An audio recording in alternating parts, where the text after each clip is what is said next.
here we are. I'll turn myself up just a little bit so you guys can hear me better. Oh, there we go. Well, howdy. Welcome to episode 63 of Cast Talks.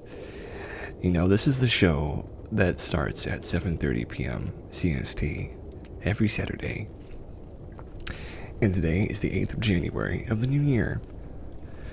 I know I may have already said this to you folks, but Happy New Year. It's a really great time to be both alive and looking forward to a great 2022. My 2022 has been a little wild, I have to admit, just so far. Hello, Rizzy. I'm so glad you could make it. Yeah, this year I have already had a little bit of a medical scare. My sister, yeah, well, come on. And hello to you, 2B James. I just saw you earlier and I said hello, but I wanted to make sure you knew that I saw you. You know what I mean? I had a little bit of a medical scare because my sister actually contracted the coronavirus, unfortunately. And there was a really serious worry that me and the rest of my family had contracted it as well. And, you know, we had a couple of weeks there where we were really concerned about everything. And my sister just took the news so poorly. She was worried that she was, like, you know, going to make the rest of us sick. It was scary. But my sister is in good health. She has not had any severe symptoms. She is a healthy 31-year-old woman, so she is not, like, at risk, really. And no one else in my family, after about a week of getting tests done and stuff, has tested positive. If you're on the Discord, you probably would have seen my very thrilled, confetti-covered sort of self-congratulation about being tested as negative. But you know, it does help that I'm extremely healthy. Like, I haven't actually been sick from natural causes. Probably in 6 years or something. Like, I haven't been sick in a long time. The only time I've ever really felt sick was when, like, I ate something or I was getting, like, a shot, like a flu shot or a vaccine. You live in an apartment that has some supported living, and some of the staff tested positive over the holidays. It's true. People that are in a supported living, you know, they're very at risk. And I don't want to make this like a huge part of our topic for this week, but I thought I would mention it, that I'm doing just fine. I tested completely negative, and I'm totally healthy. My sister's doing just fine too. Just as a keynote, it is a little scary, but I hope that this imparts you guys with a little bit of confidence that even if somebody you love or who you're near to can test positive for something, you can be just fine. As long as you take precautions, you know, wear masks when you need to, and give people the space they need to recover and to heal. You know, you can get through it. I don't normally mention topics like that on the stream, but, you know, it was a personal experience, and I thought that it was worth bringing up because you guys certainly can handle a little bit of that. I want to make sure it's not, like, too much, because I know a lot of people have had terrible experiences with it, but that happened to you as well. Your brother tested positive, but you and the rest of the family tested negative. It was scary first week for 2022. Gosh. Well, New Year's, right? My sister went to a New Year's celebration, and somebody there tested positive, and it was like that. It's like that situation was what got her, and she was very confident that it wasn't coronavirus, but she was mistaken, it seems. And, you know, it could happen to anybody. Anybody could not know what's up and make that mistake. It's a shame, of course, that it happened to her, because she took it very poorly. She was very unhappy. I think she blamed herself quite significantly, as if, like, she had been foolish to go out that day, but she does blame herself. Really, she takes criticism really far when it comes to herself. But everyone does stuff like that. So, welcome back, everybody, to episode 63. Little explanation. Gas Talks, usually our topics are not that serious. It's a little show that I do over the weekends. You're glad you're healthy. You're glad I'm healthy. I'm glad I'm healthy too, Rissy, but thank you so much for saying so. I eat really well, and I can start... Thank you very much, Playful. Thank you, Tubi. I eat really well, and I exercise almost every day. No, this week I wasn't able to exercise because I didn't want to go outside in case I was positive. But I exercise every day that I can, and I treat myself really well, besides like a diet soda here and there. And it takes a lot of time. Oh, you know what? I'm going to message Rainwolf because she may have overslept. I'm going to make sure she's okay.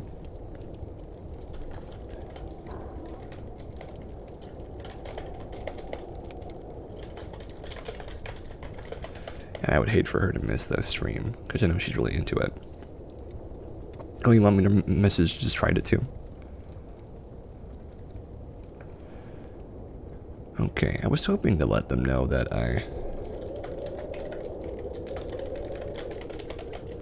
Oh, you know what? I didn't actually put the stream alert out. I should have done that. Completely forgot.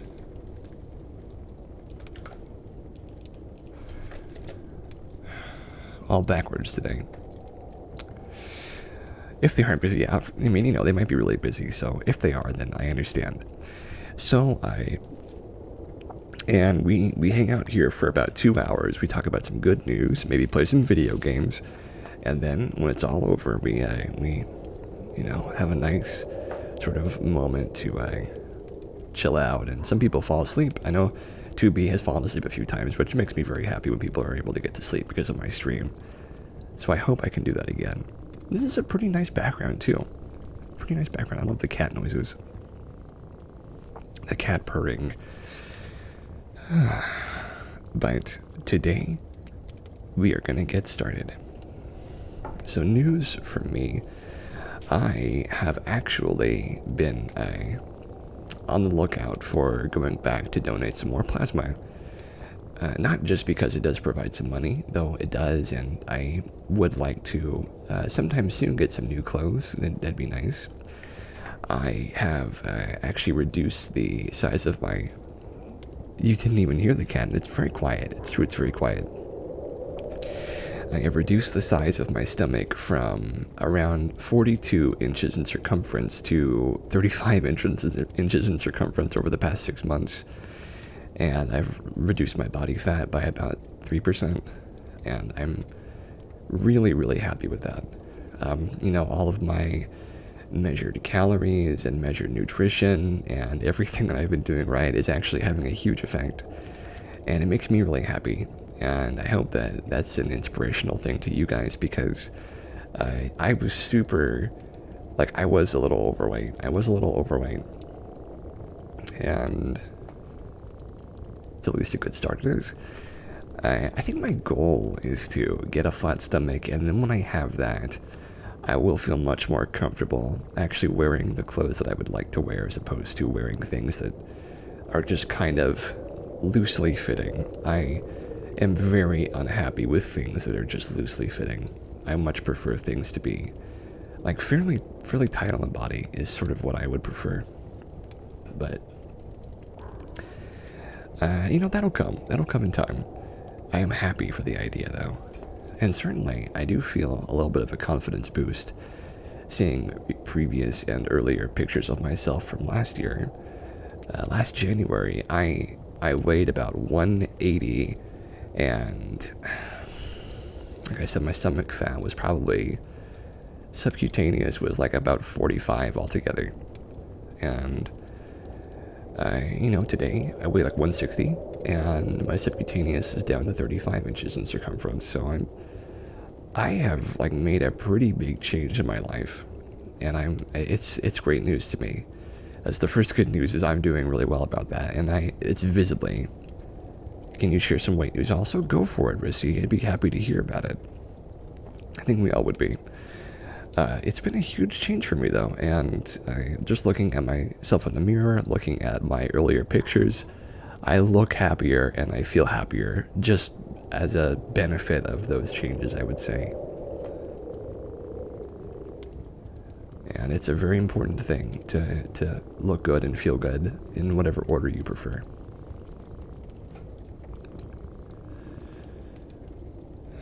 But that means something different for everybody.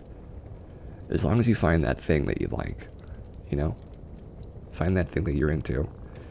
And you just saw your doctor about weight issues also, and you didn't lose, but you didn't gain whatsoever over the holiday when you felt you had fell off the wagon. So you're glad about that. You know, the holidays are a serious trial for so many people with all the cookies and treats and very fat meats and the pork and the ham, and turkey is usually pretty okay for people, but there's like a lot of trial and error for some people. It's true. Some people have a heck of a time actually losing any weight, and I seem to have made a good rhythm of it, and I hope that I know, Chia, and welcome on in, Chia. I hope that you're doing well. You're trying to get started on a medication that she feels that will help you lose some weight and even lower your diabetic numbers even more.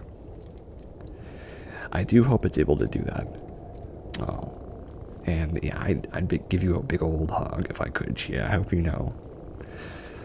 I wonder if Moss would be interested in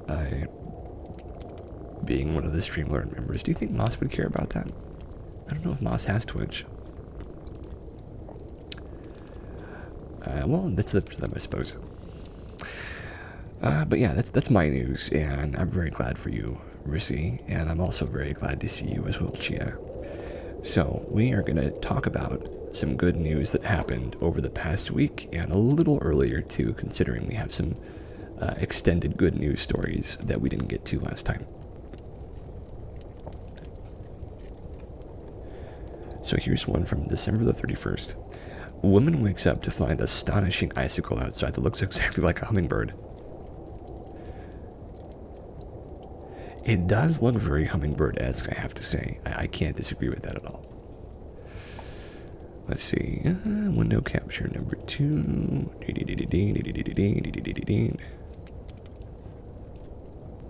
then turn that bad boy on. There we go. I mean, look at that. Doesn't that look like a hummingbird deal? It's very strange looking, but in a good way. It's always amazing how ice sort of melts. I agree. This is just the sight Michigan's Tammy Shriver was struck with when she looked outside.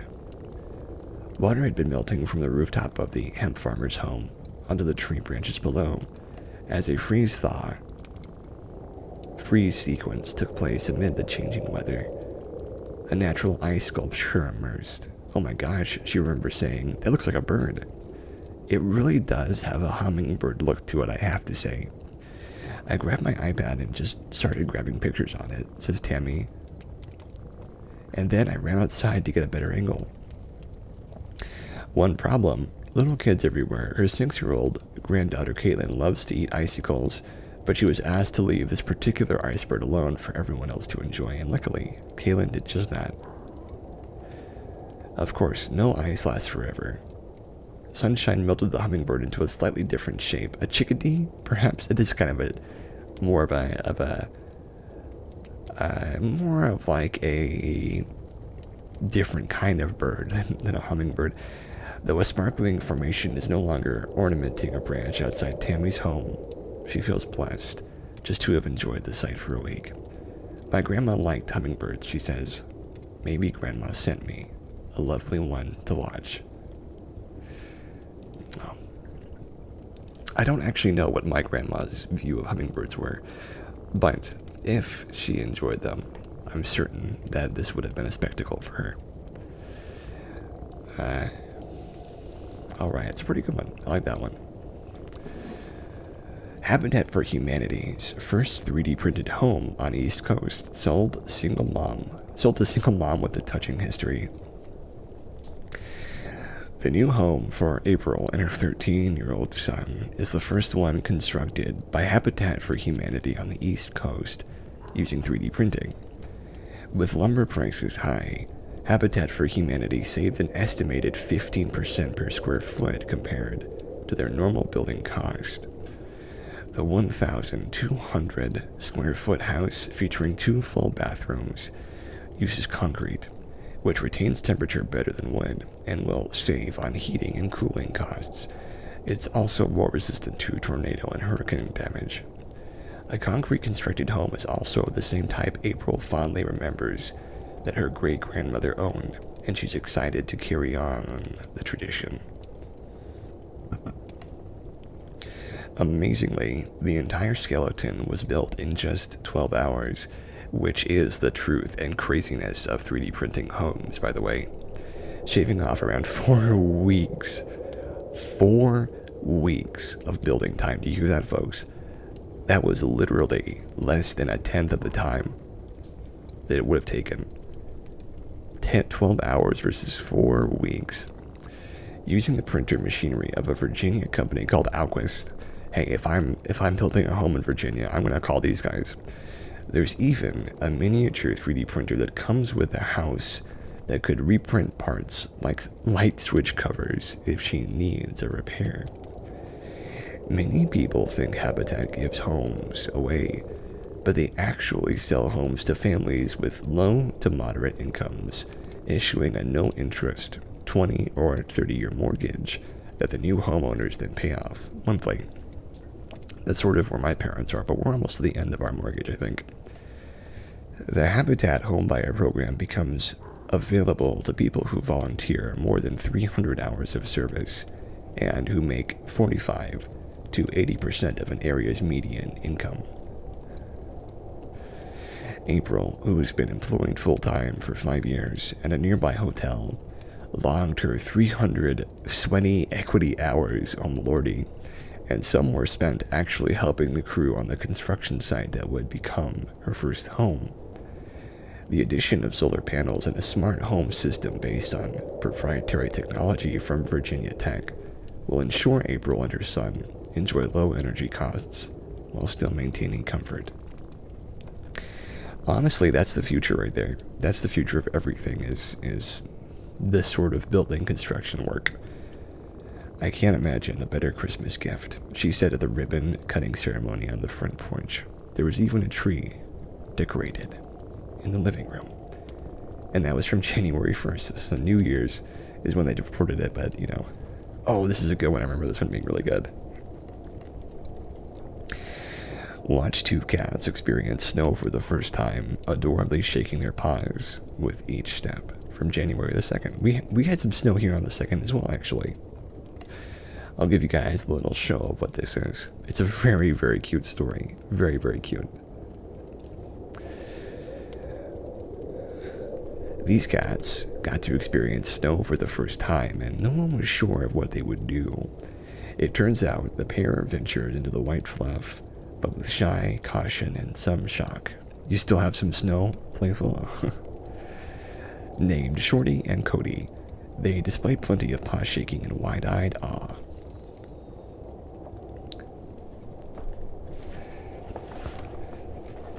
I do have a bit of a soft spot for long hairs. I think that I've always enjoyed the idea of cats that have a very, very well-groomed mane.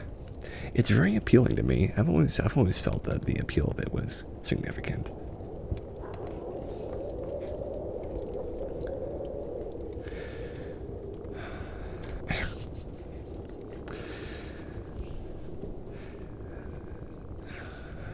I wonder what's going through that cat's head. Just understanding the nature of what they're doing for the first time, of what the actual nature of snow is.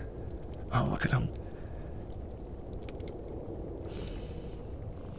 I actually have no idea how that could feel, right? Seeing snow for the first time and being like, oh my gosh, what the heck is this?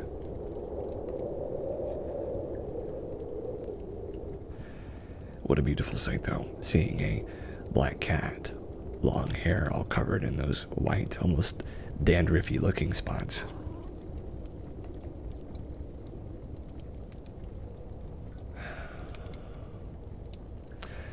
And then they come inside out of the snow and you get a big old towel on and you clean them off.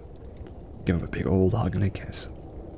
And then boop the snoot, as any good cat or dog deserves. Or really any animal that has a snoot to be booped. Oh, it's making me think of an axolotl. An axolotl, I don't know how you say their name. Even to this day, I don't know how you say their name. Axolotl.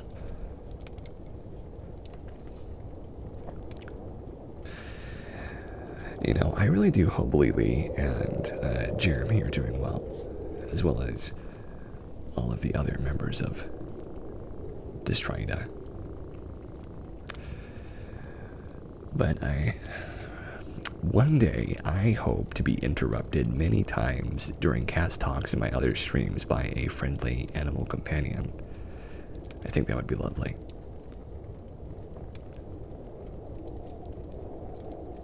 A very lovely thing.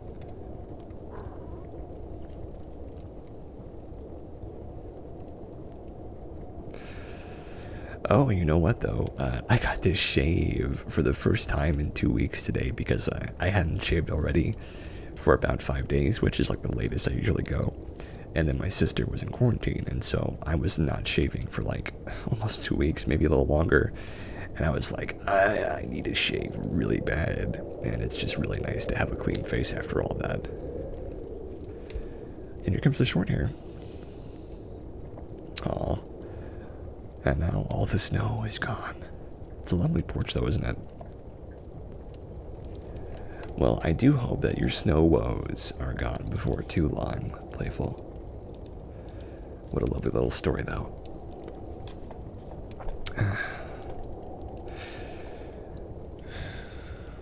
So, I apologize, folks, but I actually have to use the restroom, so give me one moment. I'll be back in a second, okay?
Okay, sorry about that, folks. Canada sometimes doesn't get rid of all of it till March. I mean, honestly, I don't want to be rude, but that sounds like all of Canada. To me, it seems like all of Canada doesn't get rid of their snow for a long time. Probably an awful lot of permafrost there. Families spend Christmas Eve rescuing 6 elk trapped in frozen river after falling through ice. This is from the 2nd of the year 2022. More than 24 people gave up many hours of warm festivities at their homes on Christmas Eve. Rain, you made it. Hello. I'm so glad. I was worried that you would fall asleep too long and not be able to, show up, but I'm so glad you're here. Most of the large herd of elk made it across the river safely, but 12 had fallen through the ice on the Kettle River near Barstow, Washington. Riley Stewart's husband grabbed a kayak and rallied friends to go back to the scene where he first saw the animals struggling that morning. When we got up there, there was a group of people, Stewart told KXLY TV Channel 4 News in Spokane. They had 1 elk on the way to the shore, and they had 1 to the shore already. There were still 10 left. Someone had reported calling in to Washington Fish and Game Commission for assistance, and they were told the agency would just let nature take its course. Oh, it's horrible. These hunters and their families, however, dragged 1 of the giant animals to the shore by hand, then utilized the help of a winch, a 4x4 truck, and had plenty of rope to rescue others. Half of the animals did not make it, but 6 were saved. 1 calf was holding on after being cradled in blankets by one of the men alongside the river. All the women there laid with this last calf and cried with it, and it kept showing a little bit of improvement, Stewart said, until it was finally able to walk. Spending Christmas Eve on the frigid river rescuing animals with a family is incredibly unforgettable. I would do it again in a heartbeat, she vowed. So it's pretty difficult to wrangle animals on land. I'm sure like on sea, which this isn't sea of course, but in a river, especially a frozen river or a tundra frigid river, that's a tough one. It's a real tough one. They did it though. They saved 6 of those out of the 12, and hey, 6 out of 12 ain't bad. That's a 50%. You wouldn't, pass a class with that, but still, it's better than nothing. This is from the 3rd. 7 lost artistic masterpieces that were found in 2021. Light is shining once again on many lost works of art that were recovered in 2021. From Titan to Picasso. It seems incredible to think that sometimes 400 years after a famous artist's demise, we could be still finding their paintings, drawings, and sculptures lying in attics, hidden behind walls, or buried underground. I have an opinion about this. When somebody decides that they would like to hide a incredibly important piece of artwork,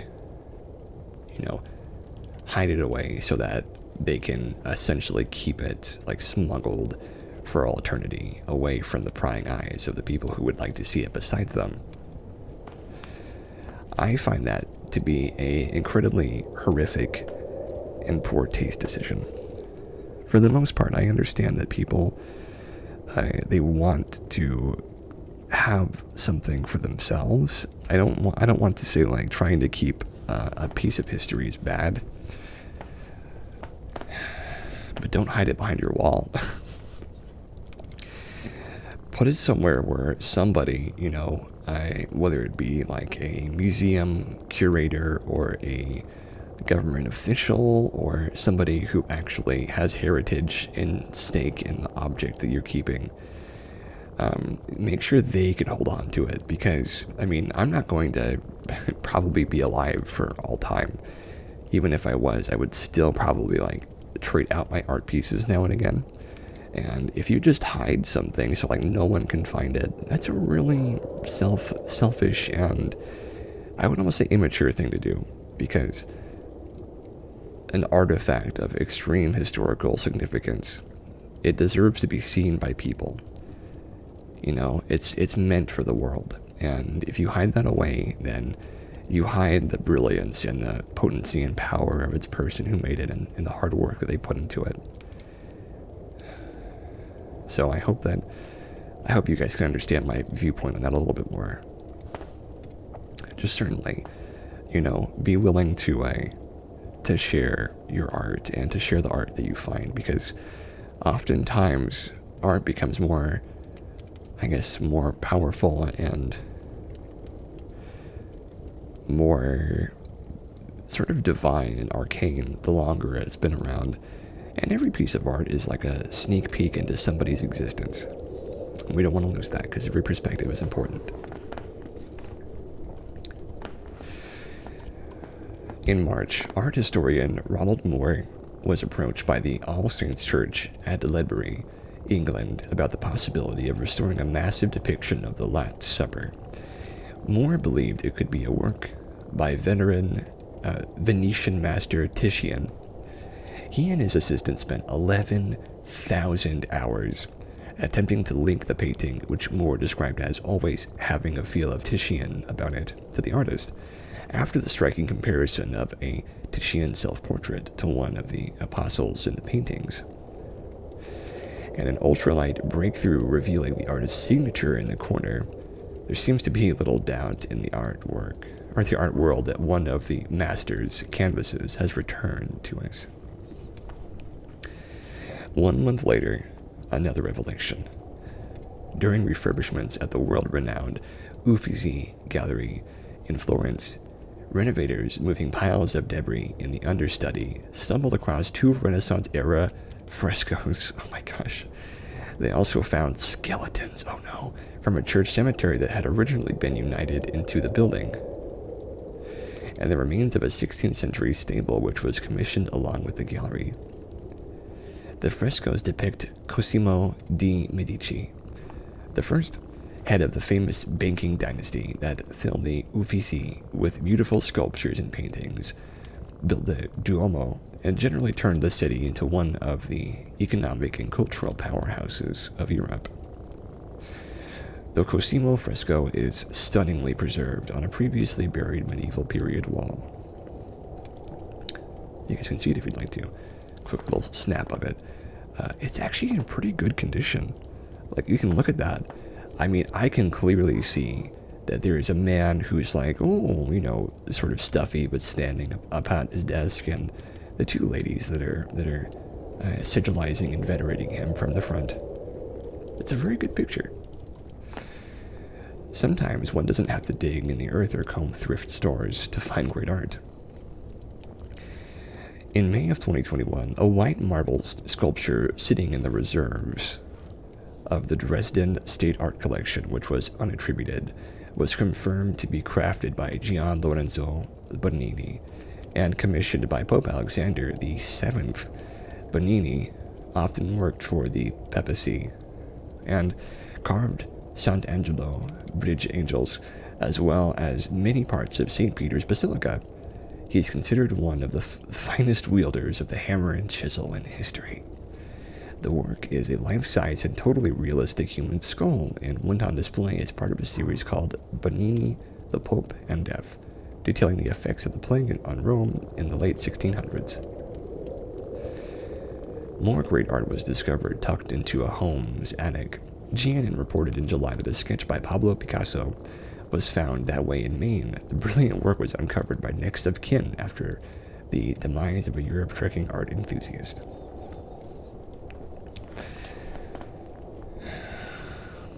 The 16 by 16 image on paper is believed to be a preliminary mock-up for the curtain that would act as the backdrop to the Ballet Russe production of Le Tricon, which debuted at the Alhambra Theatre in London after World War I. Speaking of deceased great-grandparents, 2 works from one of Ireland's most celebrated landscape painters, Paul Henry, were discovered in a storage unit and sold at an auction in Cincinnati for $217,000. They were found by Irish immigrant Sir Patrick McGovern's great-grandson, who believed them to be prints and therefore worth nothing. They had been framed under glass by an expert New York City framing guild at the time, and have remained totally pristine. Well, that's a good way to do it. In September, a college professor specializing in Baroque Italian religious art wandered into a church for a moment of quiet reflection and happened to glimpse the noteworthy excellence of Cesare Dandini's Holy Family with the infant St. John. The 1630 painting had been in the church, unaccounted for 60 years, and no one knows how it got there. Oh my gosh. That reminds me of the spiral staircase. It was part of a 4-painting set called Charity. 2 of the works are hanging in world-renowned museums, the Met in New York City and the Hermitage in Russia. The 4th has never been seen. In 2016, a man walked into an estate sale and bought a wonderfully rendered piece of old art, despite the fact that it carried the watermark of Albrecht Dürer, a German Renaissance master. Neither the buyer nor the seller believed it to be genuine. Oh, this guy, though.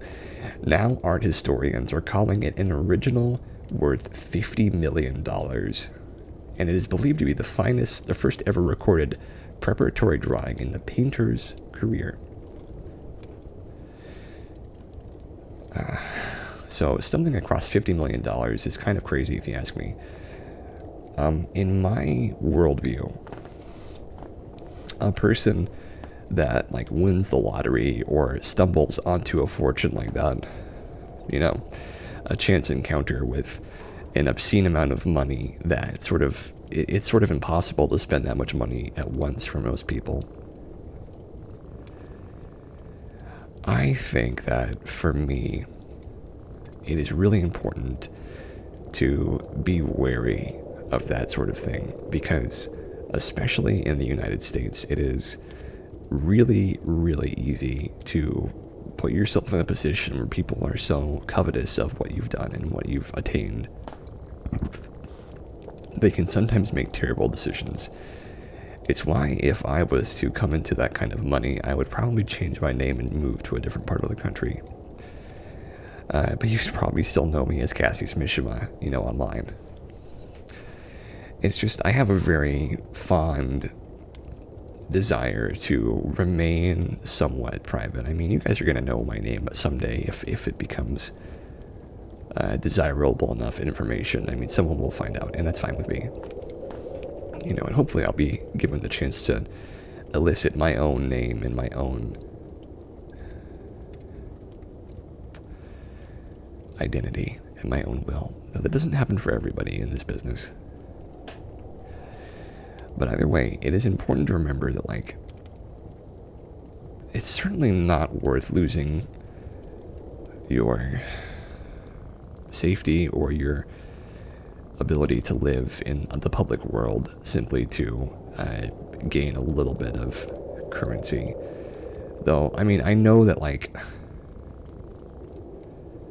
that's not a little bit of currency, 50 million, but 50 million is a penny. Certainly, it's a very pretty penny. So I'm sure it could help you to maintain your anonymity. But, everything has a price, of course. Here is a good one from the 3rd. Chinese method for growing veggies year-round in frigid Canada really works and has no heating costs. This is by Andy Corbley from the 3rd of this year. A Chinese agronomist has helped Canadian greenhouse technology move forward, curiously by moving backwards.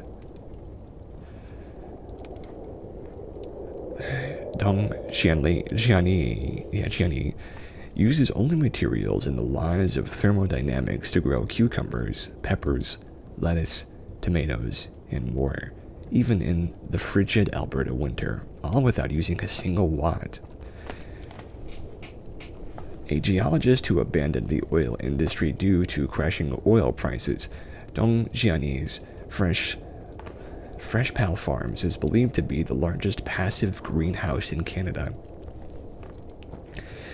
Growing vegetables in China's cold north necessitates innovation, and passive greenhouses which don't use electricity are common in that part of the country. In North China, it also gets really cold and pretty dark in winter, but people can grow year-round, Dong told CBC. Where I lived in China, there were so many passive solar greenhouses, but in Canada, I didn't see any on the commercial scale, he said. The 300-foot-long, 30-foot-wide greenhouse is constructed out of a steel frame with two polyolefin plastic roofs. An electric motor allows operators to extend and retract an insulating blanket to trap heat absorbed during the day. This keeps the 10,000 square foot interior space at 82 degrees Fahrenheit, compared to the outside December temperatures of 20 degrees Fahrenheit. On the north side lies a 24-inch thick clay wall, which captures light more easily from south-lying sun. At night, the clay radiates heat into the space, further ensuring the plants can survive winter temperatures that in Olds, Alberta, can fall to negative 31 degrees Fahrenheit. Last year, Dong grew 29,000 pounds of tomatoes alone last year, while saving $30,000 in energy and heating costs. The passive solar greenhouse have a high upfront cost, Dong admits, but they pay back the investment in subsequent years through energy savings, as greenhouses tend to be powered by natural gas. Well, you guys want to see some cool greenhouse stuff, then we're about to get into it. Here is a video talking about this young man and his greenhouse businesses.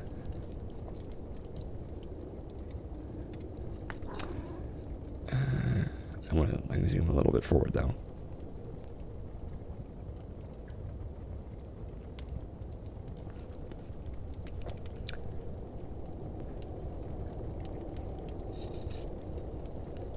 I'm not really sure how this is going to interest me completely, because it does look like a rather large space, but I mean, I'm not really certain of the existence of the...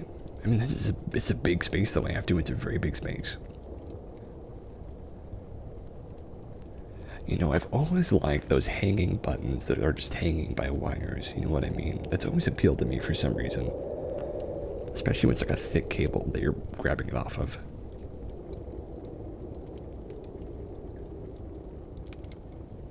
Interesting. So, I mean, this is a fairly like intense setup here. But I mean, if this worked, you could basically build and survive anywhere on the planet, right? As long as there was sunlight, you'd be good. I guess that's the future of living anywhere on the planet. I think, though, I wouldn't be okay living in the North Pole. Or the South Pole, excuse me. Excuse me. It is the South Pole that has all this stuff in it, right? Or does the South Pole have nothing? Antarctica is what I mean, living in Antarctica. Wherever that is. I can always forget if it's south or north. But I know this isn't that interesting to me, to be honest with you. But I've always thought it's kind of a crazy place to be living, so I'm not certain that would work for me, but I'm sure somebody would be into that. So here's our next one.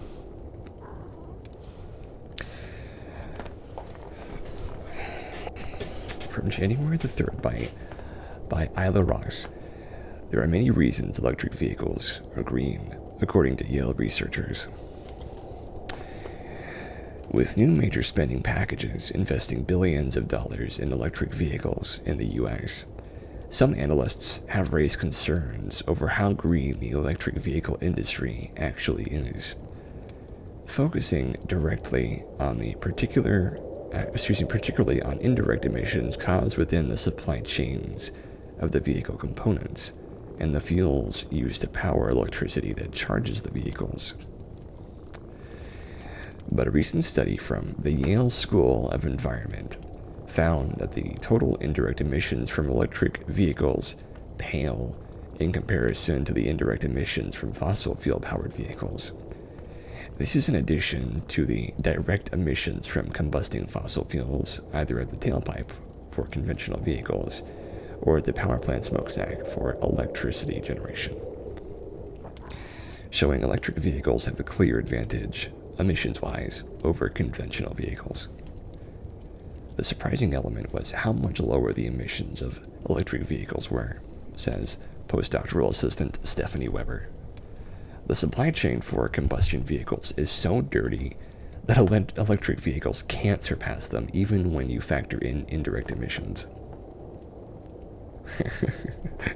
Thank you for the potato and the heart, Gia. I appreciate it. Weber was part of the study led by Paul Wolfram, 21, PhD, now a postdoc with the Joint Global Change Research Institute at the University of Maryland, and that included YSE economics professor Ken Gillingham and Edgar Hertwig, an industrial ecologist from the Norwegian University of Science and Technology and a former YSE faculty member. The research team combined concepts from energy economics and industrial ecology, carbon pricing, life cycle assessment, and modeling energy systems to find if carbon emissions were still reduced when indirect emissions from the electric vehicle supply chain were factored in. A major concern about electric vehicles is that the supply chain, including the mining and processing of raw materials and the manufacturing of batteries, is far from clean, says Gillingham. So if we price the carbon embodied in these processes, the expectation is electric vehicles would be exorbitantly expensive. It turns out that's not the case. If you level the playing field by also pricing in the carbon in the fossil fuel vehicle supply chain, electric vehicle sales would actually increase.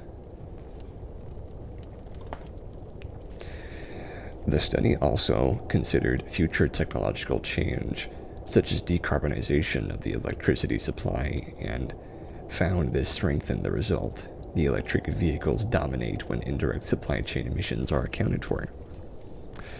The research team gathered data using a national energy modeling system created by the Energy Information Administration, which models the entire U.S. energy system using detailed information from the current domestic energy system and a forecast of the future of the electric system abroad. Wolfram completed a life cycle assessment that provided outputs of indirect emissions, which were then plugged into the NEMS model to see how a carbon tax on these indirect emissions would change the behavior of consumers and manufacturers. Weber assisted in modifying the NEMS code. According to Wolfram, the study published in Nature Communications shows that the elephant in the room is the supply chain of fossil fuel-powered vehicles, not that of electric vehicles. He notes that the faster we switch to electric vehicles, the better, at least in countries with a sufficiently decarbonized electricity supply like the U.S. Gillingham, whose research has focused extensively on alternative energy adoption in transportation, says this research provides a better understanding of how comprehensive carbon pricing, which includes the full supply chain, can shift consumers toward electric vehicles. It's also a good one.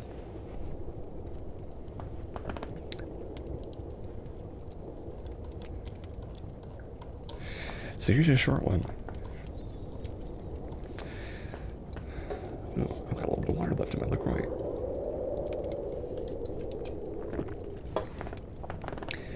Astronomers uncovered the largest group of rogue planets yet.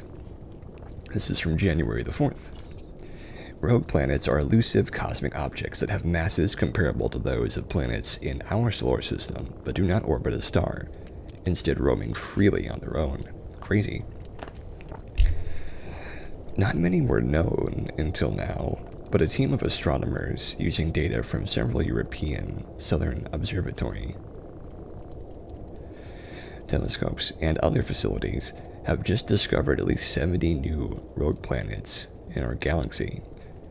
This is the largest group of rogue planets ever discovered, an important step towards understanding the origins and features of these mysterious galactic nomads. Rogue planets, huh? We did not know how many to expect, and we're excited to have found so many, says, I believe her name is Nuria Morerog, an astronomer of the Laboratoire d'Astrophysique de Bordeaux, France, and the University of Vienna, Austria, and the first author of the new study.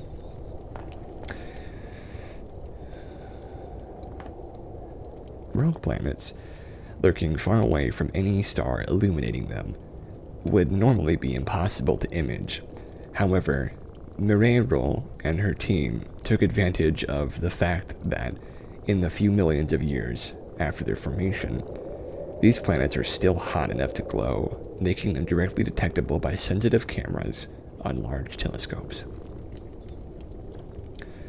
They found at least 70 new rogue planets with masses comparable to Jupiter's in a star-forming region close to our Sun, and the Upper Scorpius and Ophiuchus constellations. Ophiuchus? Maybe. To spot so many rogue planets, the team used data spanning about 20 years from a number of telescopes on the ground and in space. We measured the tiny motions, the colors, and luminosities of tens of millions of sources in a large area of the sky, explains Morero. These measurements allowed us to securely identify the faintest objects in this region, the rogue planets.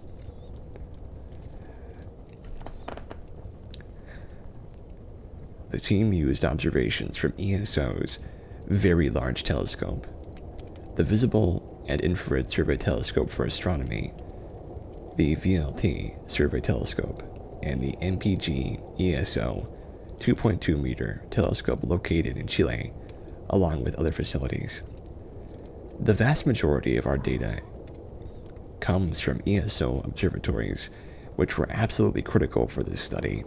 Their wide field of view and unique sensitivity were keys to our success, explains Jorge Bui, an astronomer at the Laboratoire d'Astrophysique de Bordeaux, France, and project leader of the new research.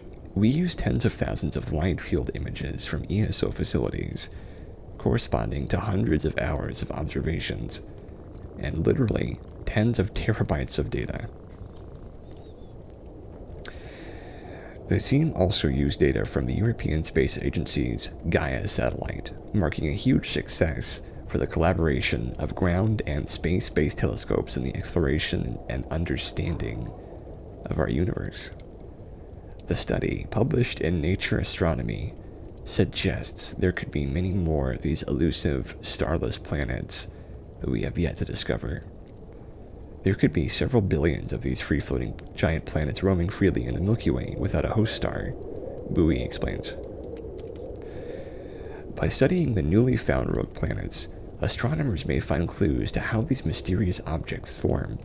Some scientists believe rogue planets can form from the collapse of a gas cloud that is too small to lead to the formation of a star, or that they could have been kicked out from their parent system, but which mechanism is more likely remains unknown.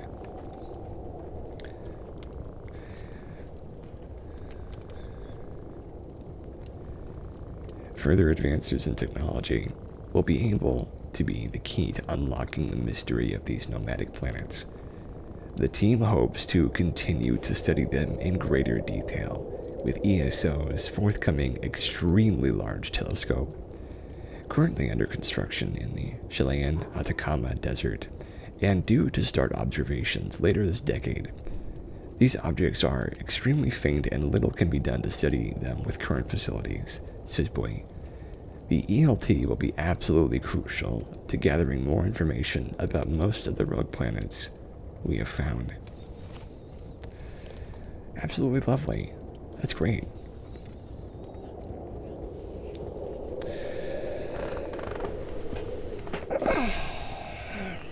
So, here's a crazy idea. What if rogue planets are spaceships? And not in a conventional, like, spaceship way where it's like, oh, you know, they have engines on them. I mean, maybe they do, but what if they have some kind of crazy magnetic drive on there, like in the core, that lets them basically move across the galaxy as if they're just accepting the solar wind and just striding along. Because really, the effect of gravity on our planet, I mean, we're moving tremendously fast, but we're not like all flying off the surface. I imagine that the way that some of these planets move is tremendous and unusual, but some of that is also to the boon of whatever system has caused them to exist, right? Now, I know very little about how this sort of thing could even happen, but if you ask me, it seems likely that there is an unknown factor of, I guess you could call it like cosmological creation. The idea of a gas giant being the cause of it certainly is a crazy one, but I mean, I would not have come up with that myself. I would have just assumed that they got kicked out of their system, you know, for being bad planets or whatever you want to say. But it's crazy. Imagining a planet that's just like, hey, I'm just going to travel the galaxy and no one's going to stop me. I mean, that's a heck of an idea. A planet just swimming around in the galaxy, nothing to stop them.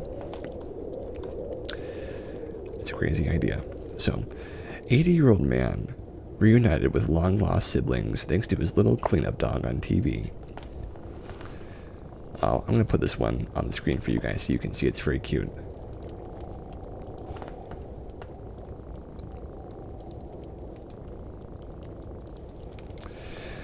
A senior has been reunited with his long-lost brother and sister after more than 20 years, thanks to the publicity he received after his dog picks up litter. 80-year-old Alfie Kitson and his 5-year-old Spanish Podenco, or Penenzo, were featured in a video just before Christmas with the pup tidying up rubbish and putting it into the bin. Kitson and Millie have become a familiar sight on the streets of Hereford. It was after the filming of one of these regular rounds that Alfie was spotted by his sister's husband as Millie was helping clean up the streets. The family was then able to track down Alfie to the village of Ulingswijk, where he lives with his wife Judy. Delighted, Alfie has returned with his brother Dave, who's 84, and 71-year-old sister Anne, for the first time in more than 2 decades. The granddad of 7 had drifted apart from his siblings after moving to Coin in Balaja 2 decades ago. Retired plumber Alfie said, "My brother moved to London years back and my sister went elsewhere too. We just drifted apart. I was living in Spain and we were just living our own lives. We only returned 18 months ago because my wife became ill. I had a call recently from my granddaughter to say my sister Anne was trying to find me. I was only 8 miles away.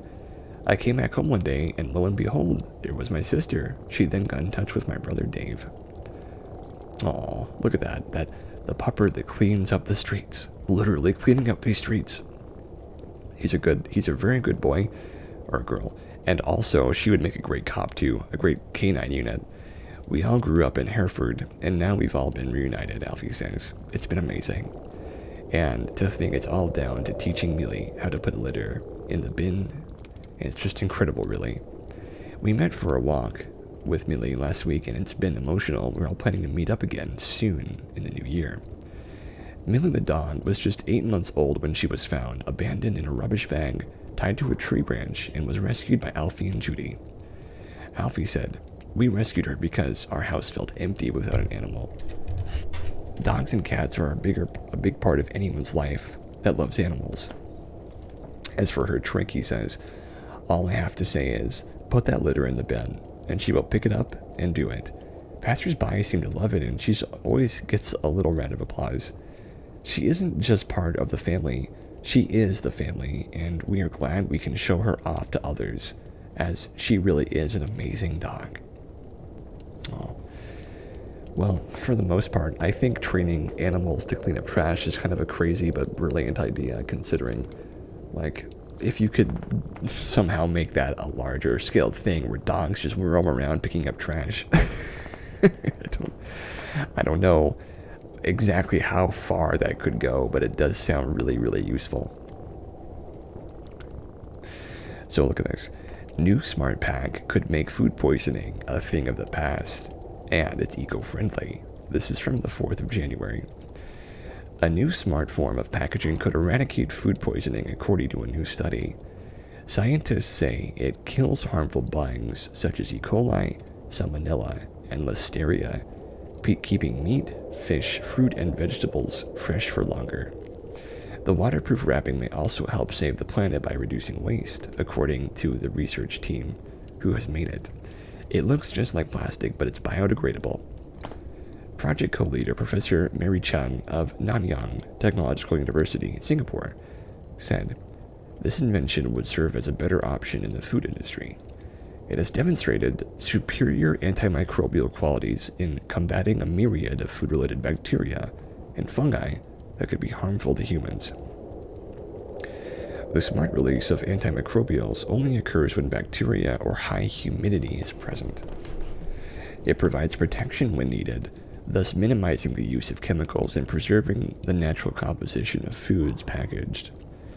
The transparent material is made from starch, a type of corn protein called zein, and other naturally derived biopolymers. It's also infused with a cocktail of antimicrobial compounds found in plants. They include oil from thyme, a common herb used in cooking, and citric acid found in oranges and grapefruits. In experiments, tiny amounts were only released when exposed to humidity or enzymes from bacteria and fungi that contaminate food. This ensures the packaging can endure several exposures and last for months. The chemicals destroy any bacteria that grow on the surface, as well as on the product itself. Strawberries stayed fresh for 7 days. Oh my gosh. Before developing mold. 3 days more than counterparts in mainstream plastic boxes. That's a lot longer. Co-project leader, Professor Philip Democritou of Harvard T.H. Chan School of Public Health, Boston, said, "Food safety and waste have become a major societal challenge of our times, with immense public health and economic impact which compromises food security. One of the most efficient ways to enhance food safety and reduce spoilage and waste is to develop efficient, biodegradable, non-toxic food packaging materials." In this study, we used nature-derived compounds, including biopolymers, non-toxic solvents, and nature-inspired antimicrobials, and develop scalable systems to synthesize smart antimicrobial materials. They can be used not only to enhance food safety and quality, but also to eliminate the harm to the environment and health and reduce the use of non-biodegradable plastics at a global level and promote sustainable agri-food systems.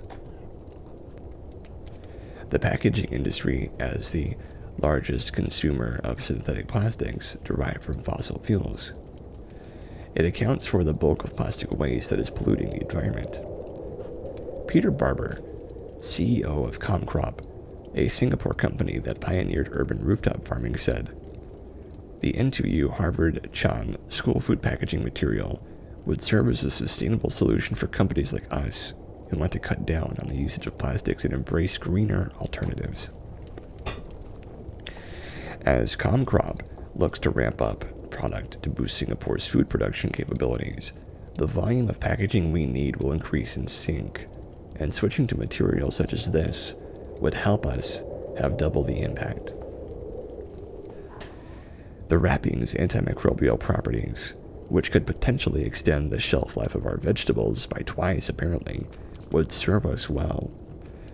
The packaging material holds promise to the industry, and we look forward to learning more about the wrapping and possibly adopting it to our usage someday.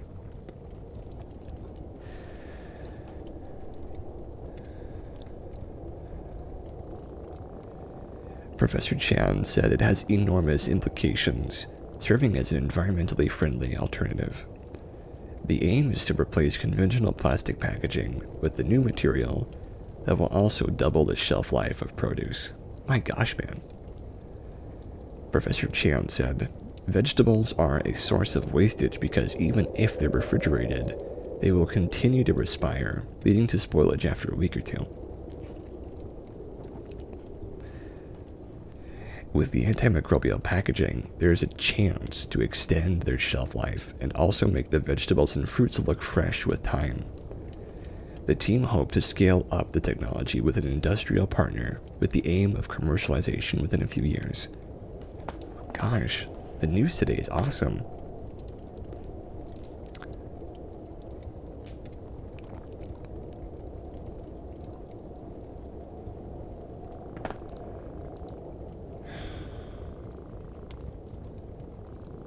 Let's see.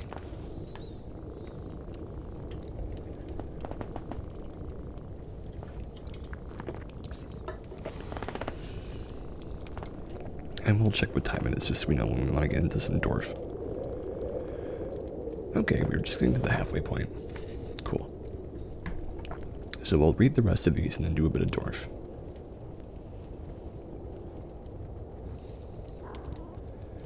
We've only got a few of these left too. So this is a very new one from today. Breakthrough using CRISPR to target fat cells in genetic study of obesity.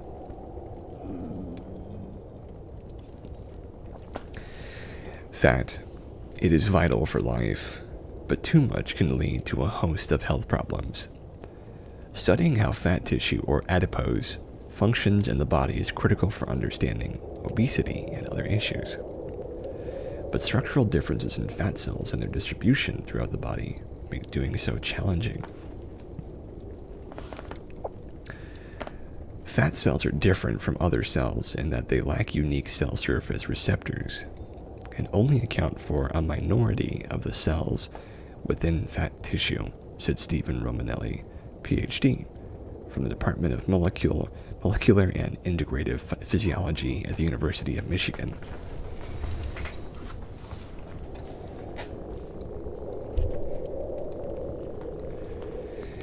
In a new paper published in the Journal of Biological Chemistry, Romanelli, Ormond MacDougald, PhD, and their colleagues describe a breakthrough using CRISPR, Cas9, a tool that has transformed molecular biological research, but whose use in the study of adipose tissue had been elusive. It's a gene editing technique comprised of an enzyme called Cas9. It's an interesting name, which can break strands of DNA and piece of RNA that guides the Cas9 enzyme to be a specific site in the genome for editing. The tool has been successfully used to study heart, liver, neurons, and skin cells, to name a few, but never a certain type of adipose cells known as brown fat. Brown fat, I've never heard of that. Using the technique, the team was able to successfully target brown fat, a specialized adipose tissue used to generate heat and protect core body temperature. Using their adeno-associated virus, Crispr, Cas9 components, they knocked out the UCP1 gene that defines brown adipose and enables it to generate heat in adult mice. They observed that the knockout mice were able to adapt to the loss of the gene and maintain their body temperature in cold conditions, hinting at other pathways involved in temperature homeostasis.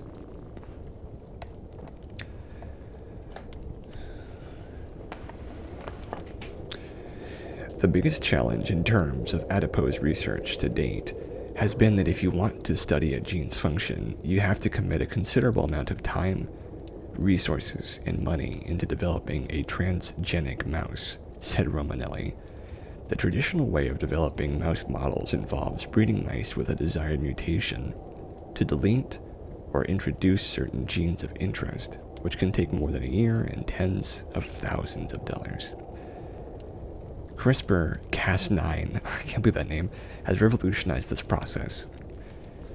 What we've been able to do is take that whole process and distill it into anywhere from 2 weeks to a month to generate a transgenic mouse, reducing the cost to less than $2,000. Not only does it reduce time and cost, It democratizes the research so that any lab that is familiar with molecular biology can adopt this method to do it themselves, said Romanelli. They were able to also use this method to delete multiple genes simultaneously, a fact that could help researchers better understand important molecular pathways. Though these results are exploratory, the breakthrough represents an important step forward in understanding and studying fat.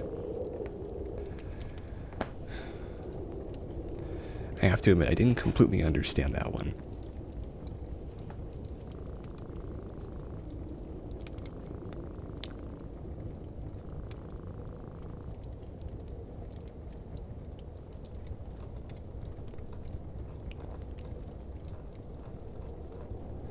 We'll do like one more and then we'll get into some dwarf, okay? NASA launches James Webb Telescope with its giant sun shield to see first galaxies, distant worlds. NASA's James Webb Space Telescope officially launched on December 25th, on Christmas. Its mission, to seek the light from the first galaxies in the early universe and to explore our own solar systems, as well as planets orbiting other stars called exoplanets. The James Webb Space Telescope represents the ambition that NASA and our partners maintain to propel us forward into the future, said NASA Administrator Bill Nelson.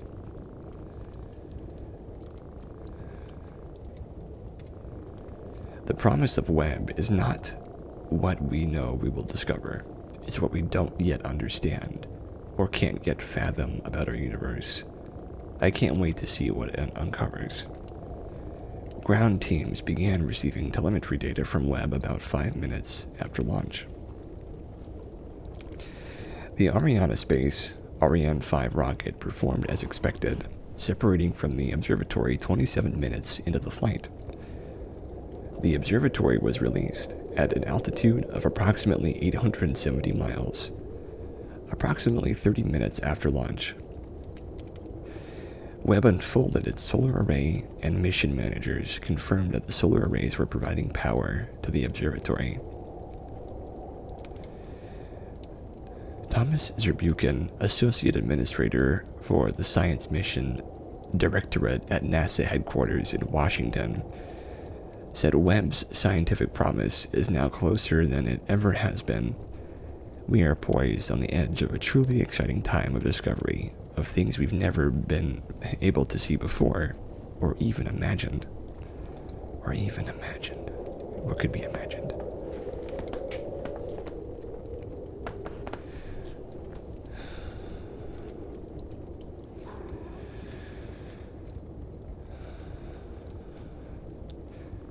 The world's largest and most complex space science observatory will now begin 6 months of commissioning in space.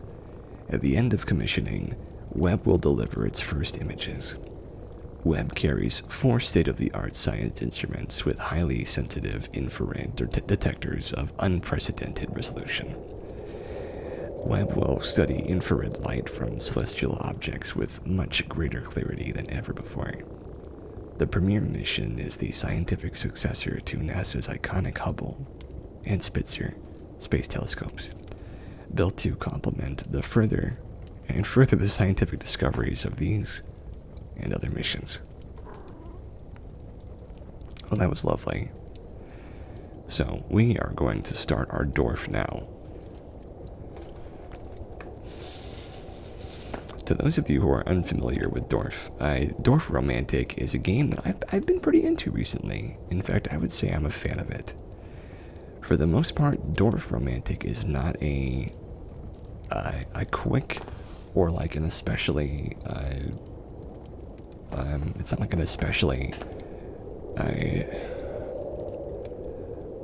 like super complex game for the most part. It just sort of asks a lot of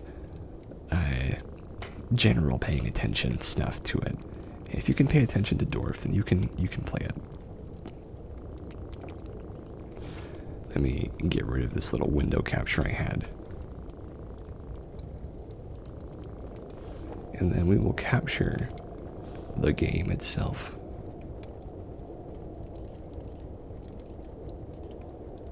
Dorf romantic.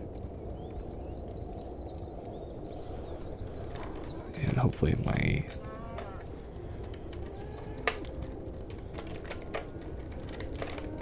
Oh, wait, I had it for a second. Oh, there we go. Your game's classic mode. Insert a new game. I was telling you guys see it for some reason. Here, let me change that. It was 10 and up. There we go. Sorry about that, folks. But yeah, here we go. Here's Dorf.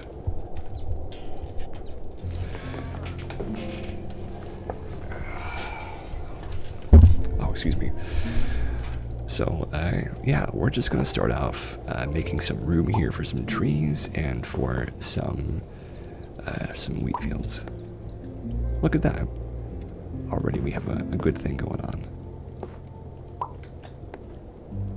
Wow. That's almost perfect right there. Let's see if we can find something that fits that.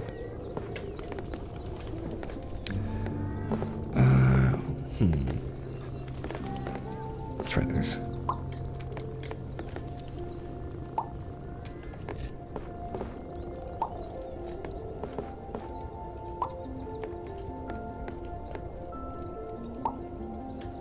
This one wants a 7.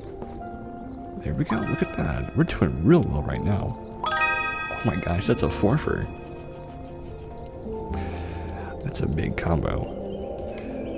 So, in my time on this earth, I have, for the most part, not really been super involved in a lot of, like, scientific work. I value science quite heavily because I believe it is one of the goals of our race in general to advance to a scientific level where we can more thoroughly control the suffering on our planet. Now, the device of this sort of behavior is not always clear to us simply because it takes a lot of work to completely establish the actual control that we could potentially have.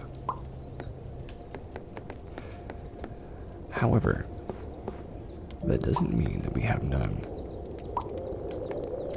It's important to remember that despite how it sometimes might feel, we have immense control over not only our situation, but our place in this world. It can seem kind of diabolical sometimes trying to live in the setting and the planet of Earth, simply because it's a lot to work with, a lot to deal with, a lot of problems, a lot of issues. But to me, it is the nature of living on this planet with these issues that really strengthens us as human beings.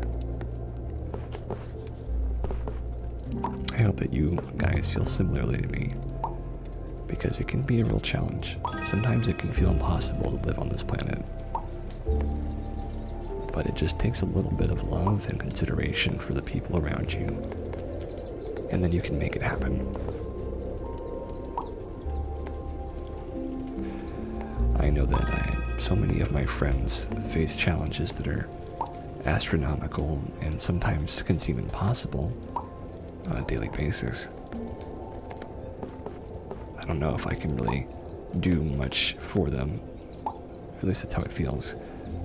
But what I can do is I can tell them what I know, right? Tell them the things that I'm available for and I'm capable of.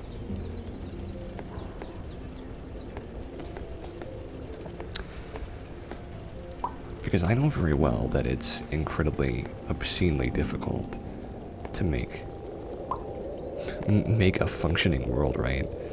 To make yourself work, to make yourself exist in this society with all the problems that we face as people and families, friends, lovers, any of that.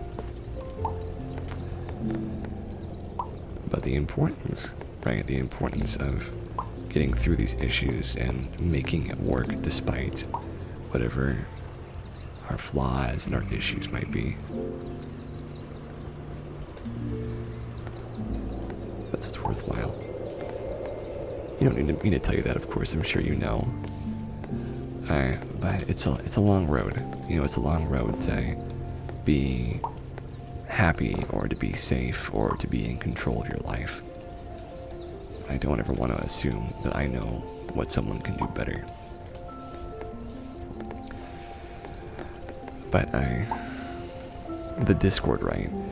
I sometimes get these moments where I see the Discord and I see all the people that seem to benefit from it and seem to grow and change and shape and seem to be happier, happier in their life because they have access to that connection between them and random people across the world who can spare just an inkling of that love, just an inkling. It's all you need. And sometimes that is the most important thing you can do, because our planet is kind of a terrifying, scary place sometimes, and everybody needs a little bit of care and TLC. I kind of feel like this is a TLC stream, to be honest with you.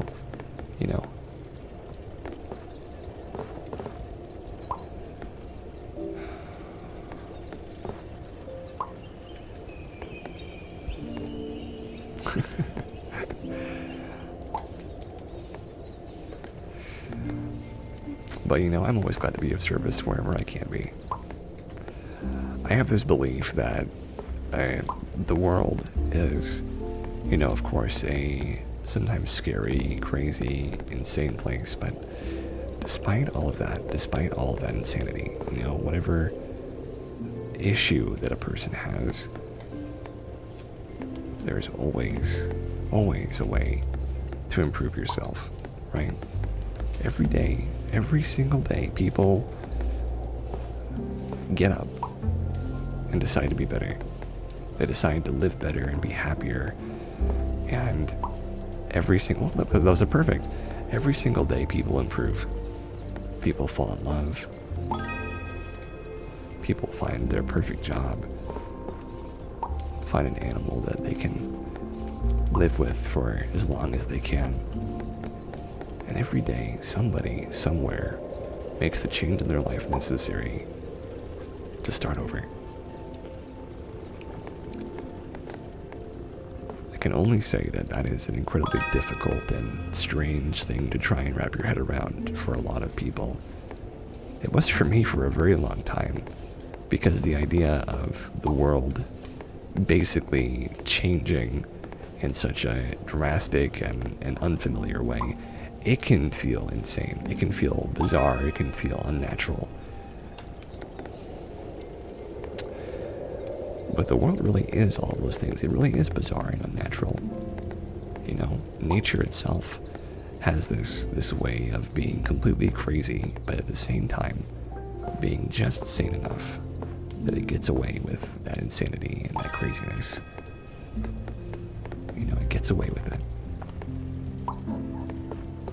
Maybe we love it for that, deep down, no matter how we feel, maybe we love it for that. There we go, we're getting some points today, look at that. We're doing real well. Doing really, really well. So let's see, where can we place this one? I want it to be closer to the water than further away. There we go.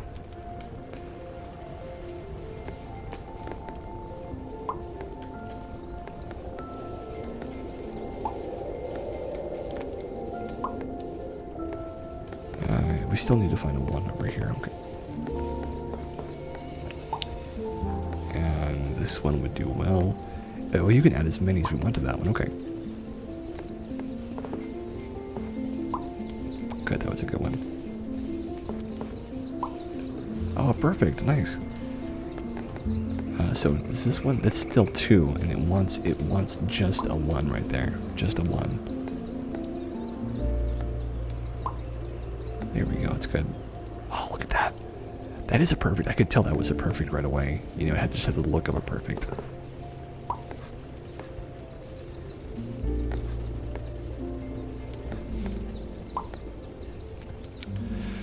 Let's see.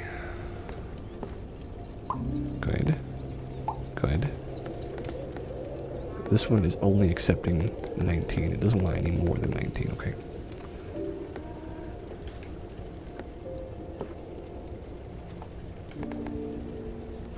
There's a way to do this one right here, but it's going to be close. For sure, it's going to be close. There we go. Oh, there's a 1. Oh, you doing okay, Chia?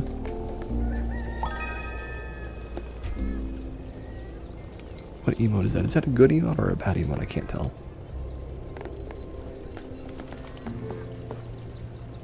Do let me know, I'm curious. But I'm always kind of a curious guy, as it turns out.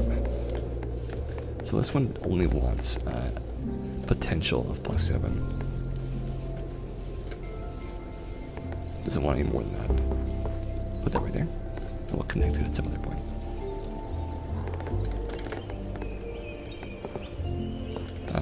That might work right here if we get a +3.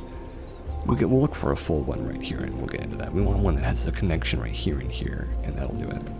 2 with a connection right here and there. That might be a close call, but we'll get it figured out. Or we'll fail that one, which will be fine either way.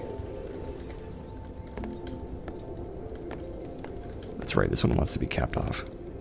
I'll try capping this one off here in a second.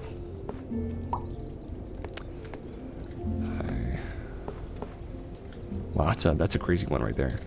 I don't know where we can put this one to make best use of it. Try that. I'm trying to keep the water out of that area so we can actually keep water over here and build this out. There we go. Is this going to do what we're looking for? No, that's not the right shape right there, unfortunately. It'll work right here, though.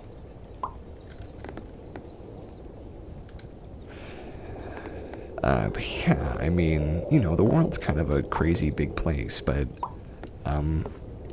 it's a great thing to live in a world that has so much beauty in it.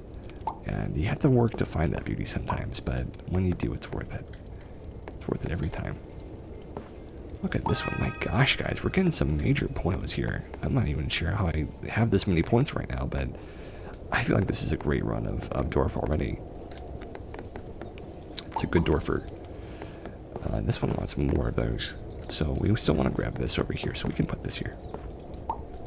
We can put that there. This one wants to be closed off. Okay, so we'll work on closing this off here pretty soon.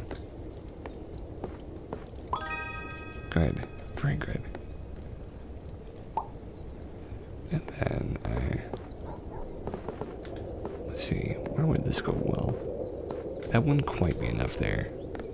We can't put this here though. Then we can put, let's see, where would this go best? There are times I wish you could like save a tile for later, just so that you could, you know, make sure you've got it when you might need it. I don't know if this game really works that way though, to be honest with you. Okay. Dude, this is a huge farm area. This is a huge farm expanse. Just an incredibly big one. Okay.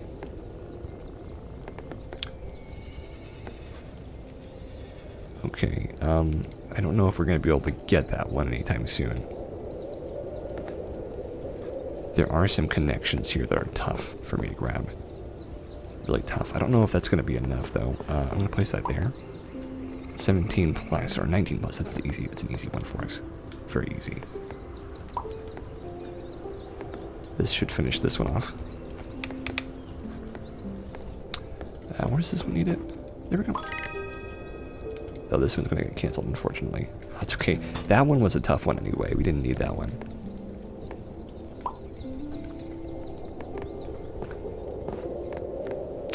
What was the connection here that I was making earlier? There we go. Oh, I hear the cows. Cows grumbling. So let's see, where do we need any more of these? This will do just fine. There we go, finished. And then this one needs a 14er. So we do need an ending here. Oh, this will work just fine. Yeah, that'll do it. That will do it. Oh my gosh, that's so pretty right there. That's a good one. Oh, that's a very good one. So where is this one worried about? It's only worried about right there. And there it is, right? Where else is it worried about? Oh, right there, okay. That's fine. This one only wants the 7. So starting a new thing over here and closing this one off at the same time. Good idea. 72 plus. We've got just the thing for you, buddy. Right over here. Right over here. 20 plus. Dude, I know what I'm doing. I feel like I'm so aware of what's going on in this game right now. I feel so aware. I feel incredibly big-brained. Okay, so we've got this over here. So how are you guys doing out there? I hope you're having a good time so far. This game is quite relaxing for me. I seem to have a really fond enjoyment for the you know little pieces of architecture you can make. It's very enthusiastic for me. Very enthusing. Where is this one connecting on? There. Okay, I can connect it here. That's fine. Good. 124 plus. We've got just the thing for you, buddy. Oh, no, be close enough. I remember now. Because I want to be close enough. Well, let's see about it. We can find another place to connect, though, sure.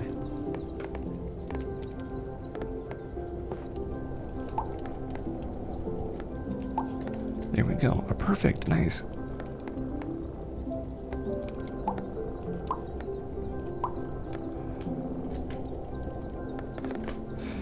And I think sometimes it's totally okay just to make this like look good and not necessarily make it functionally the best it can be.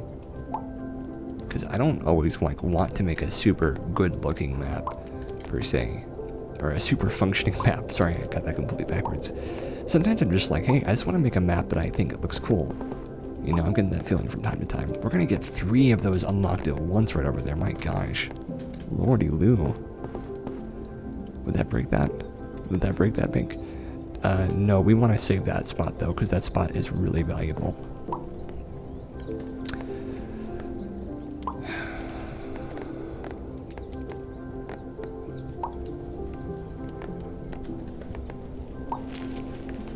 You know, when I think about it, I'm like, Peter Parker is kind of a weird name, isn't it? A 3-fer. That's a pretty good 3-fer right there too.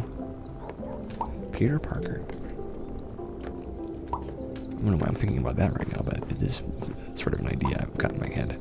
The idea of Peter Parker. Okay, so where can we put this? That'll look good. Yeah, I like that. So we're worried about these spots right here. Any gaps we need to fill in. At the moment, not really. Some of these hexes are very, very sparse. Like there's not actually a lot going on with them. Very, very sparse.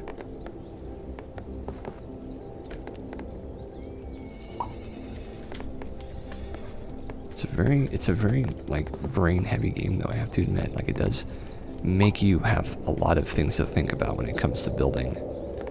Because if you're not careful enough, you'll get trapped up, you'll get tricked up, you won't finish a build. Especially an important one that you're looking for.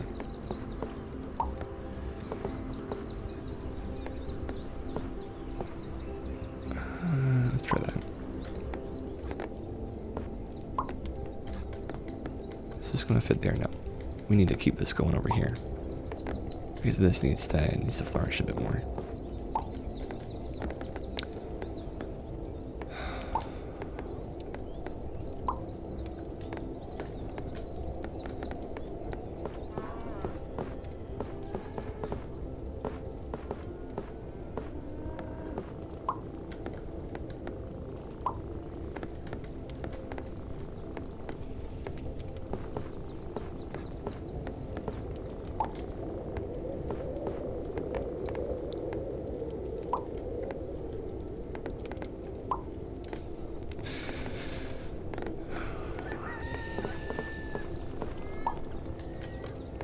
Oh my gosh. There's so much going on right now in my head. I'm like barely even saying anything.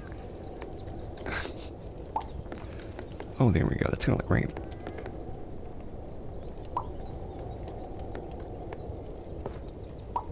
Oh, wasn't it perfect, unfortunately, but that's okay. perfects can be really tough to actually get right, because sometimes you can kind of tell when it's asked, like when a perfect is going to be placed somewhere just right. But sometimes you don't quite know when they're going to ask for that. So we want one that goes out from there too. Okay. Oh, that's good. It's very good. Just what we're looking for. So we need to do a little bit of attendance towards this over here. We can make that reach in some ways. Let's see. Because we're still looking for this too. This spot right here is really annoying, isn't it? And we'll have that like right there. And then we'll put this. Here, we'll do that there. So we can reach out for something else too.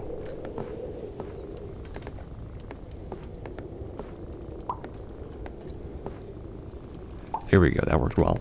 That worked really well. Ooh, we're closing in. Hey, look, we got it. We finished it.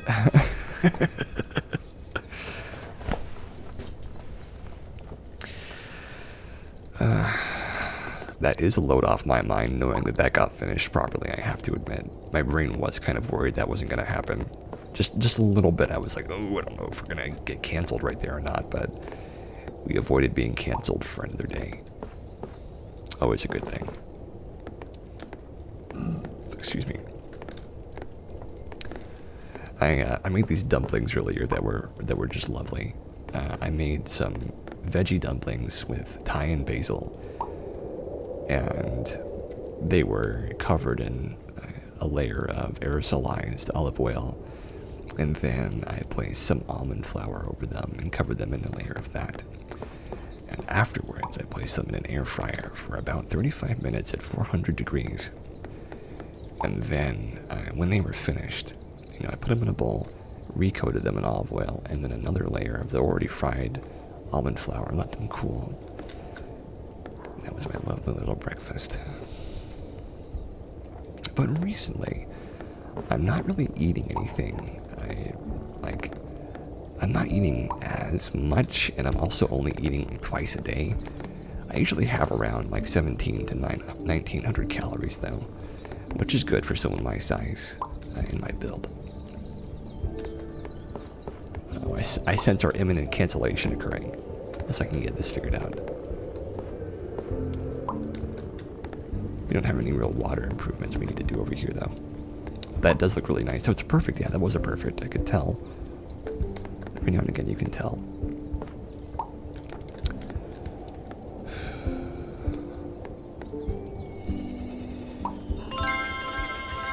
Oh, we got a locomotive scan. Oh, lovely. Is this going to be enough to stop the cancellation?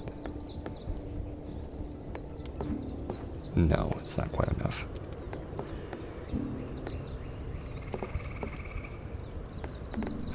Darn. This would have been a good one, too, if we had that one. It's possible we can connect this in some crazy way in a minute here. We can! Oh, okay, we can make that work. I don't know how, but we can make it work. We just need another big one. I feel like we can uncancel ourselves if we work hard enough. Oh man, that's gonna be really close. If that's not gonna be enough, I don't know what will. Because we have to connect this right here. Oh, we need just a different shape of piece. Oh no. Here, this will stave off the cancellation for another few minutes.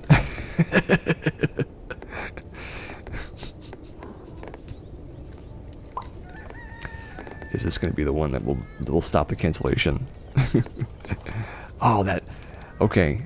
That didn't exactly do what I needed it to. I thought that would be enough, but it needs more than this. Exactly 9 fields. We are closer to, I think, this goal up here. Are we closer to? Okay, so we have 5, 9, 5, 6. This would give us 1 railroad, but this would also give us 2 of these boys. So the next one is going to be a water railroad. So this is just 1 railroad right here.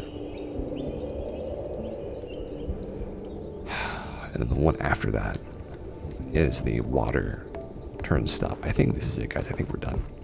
I think we've been defeated by Dwarf. Dwarf defeated us, unfortunately. We didn't beat our old... Wait, no! Oh, that didn't defeat us somehow. Oh my gosh. We have gone so close to cancellation so many times now. I don't know where to put this one to help us the most. Gosh. I put that right there, I guess. We didn't get many house quests this time. If we had gone to house quests for like a big old house, I think we would have been pretty successful here. So, a 3 for... Oh man, if we just had 1 or 2 more rails, we might have gotten that one. We might have gotten it. We might have gotten it.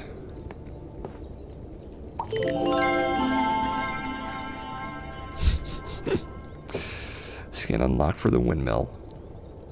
Ah. Well, that was lovely. I like Dwarf a lot. Dwarf is a very fun game, even though I feel that I lose it a substantial amount of the time I lose at Dwarf, but I do like it a lot. Alright folks, I have another little game to showcase for you before we finish up. So we're gonna quit out of Dwarf, and then I'm going to give you a little bit of a special sneak peek at what's going to be happening in one of our future streams. So I've been playing this particular game for a long time, not all at once, of course, but over the course of the years, I've been enjoying this game for a while.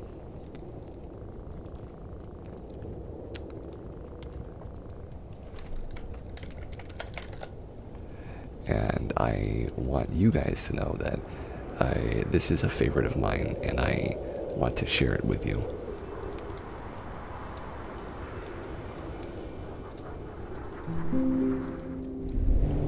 Some of you might immediately recognize what this game is.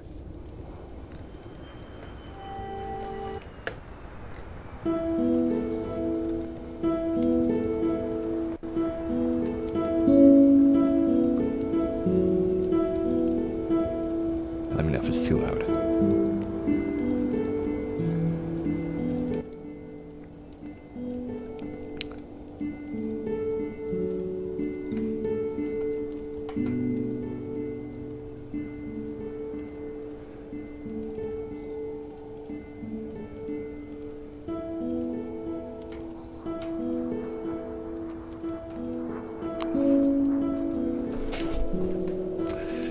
So this is a game called Flower.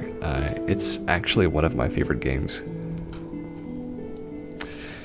So in this game, you just play as a pedal, right? You're just a pedal. But you can do an insane amount of really beautiful things just as a pedal. And whenever you click the button,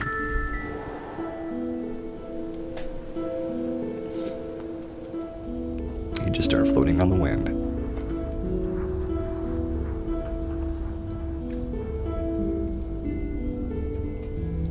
And the goal is to collect other flowers.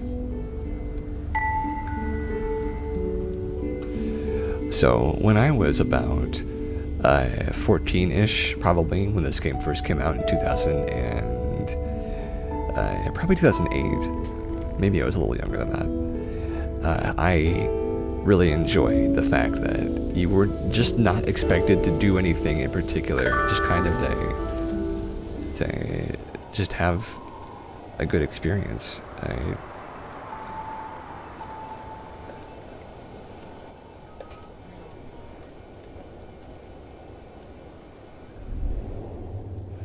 Like the game itself doesn't really ask a whole lot of you except for it to just float around, and you can just enjoy the visuals of this game without ever needing to really do any of the other stuff, which is how I probably will start playing it these days. But it's just a really, really pretty game on its own. And you can even just like not do anything and let the flower just sort of, the petals just float on their own, and it gives you a little side view of the entire terrain. But I mean, this game is just ASMR at its finest, just looking at it, you know? Like, you need to do nothing to enjoy this. I have the grass on ultra too, so you can see all the little the strands and the tiny little blades of grass all moving at once. Yeah, this is a really great game, and I just love it. It's really, really relaxing and really calming, and I'll be playing a lot of it in the future, I think.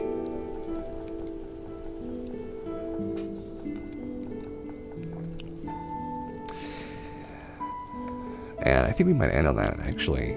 I hope that the stream quality is doing okay so far.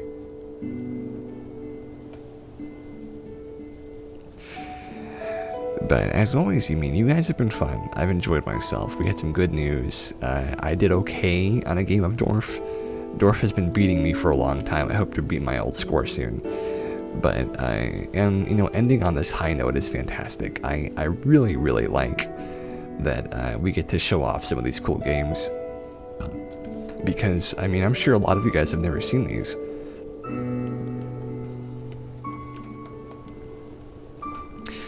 And I thought that the first time I saw this game, I was like, whoa, what is this? And it looks even better on PC than it did on the PS3. Just a beautiful, beautiful game. Makes a great screensaver too, honestly.